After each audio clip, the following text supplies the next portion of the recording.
Here are 3 rules to help you never get leg locked again. And keep in mind, the 3rd rule is the dumbest rule ever and you shouldn't do it, and it works really well. So we're gonna look at something like Jeff putting me in any type of leg lock position. What is going to be required of him doing this is that he controls either my knee or my hip, and then he goes in and starts to attack something, right? So for this heel hook, for instance, he is going to technically be attacking my ankle. You can also argue that there's a lot of pressure on the knee too when you're doing this.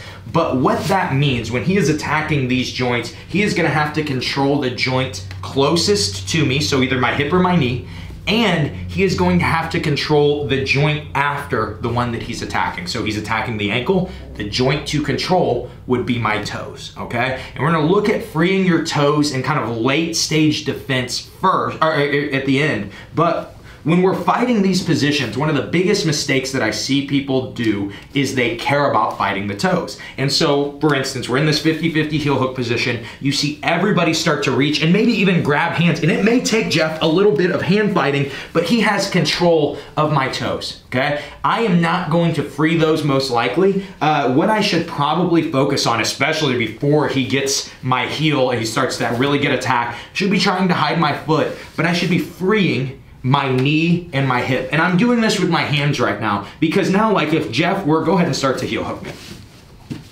Even if he gets this heel, should I be worried about this heel hook? If I can keep space off of my knees and my toes, I can free myself relatively easy.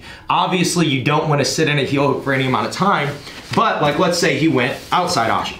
The idea, whatever this is called, the idea is gonna be the same, okay? So from here, again, I'm gonna be trying to keep my foot free simply by turning my heel to his rib cage, but I am not gonna be out of this position. I can roll, I can do whatever I want, but if you notice, Jeff is able to just continue to follow me and it puts me in danger, right? And it's because he had way too much control of one of my major joints.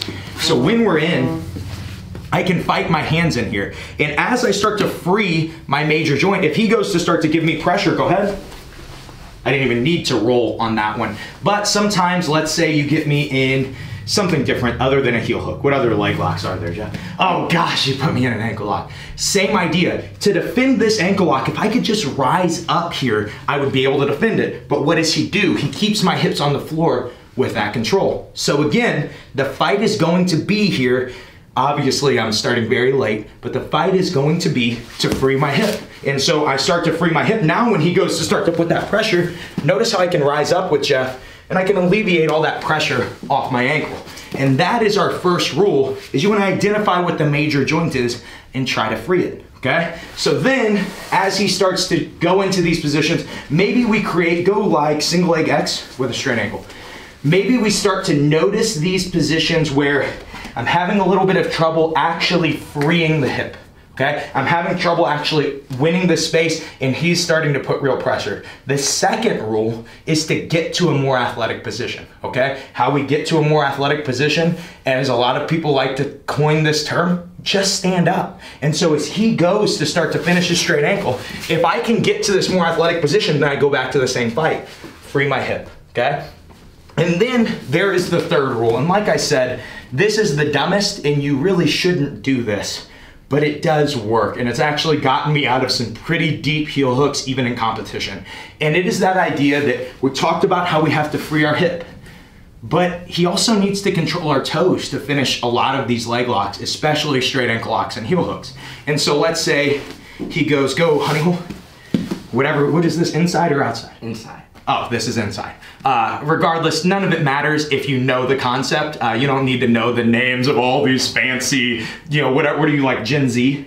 Yeah. Yeah, all these fancy names that the Gen Zers like to call stuff, okay? So maybe I'm a little late, or maybe my hand is even on the inside already, but if I notice that I'm not gonna win this fight, what I can do is I can control my own toe. And so how I do that is maybe I start to reach in and grab a hold of my big toe. Go ahead and start to heel hook me in these positions.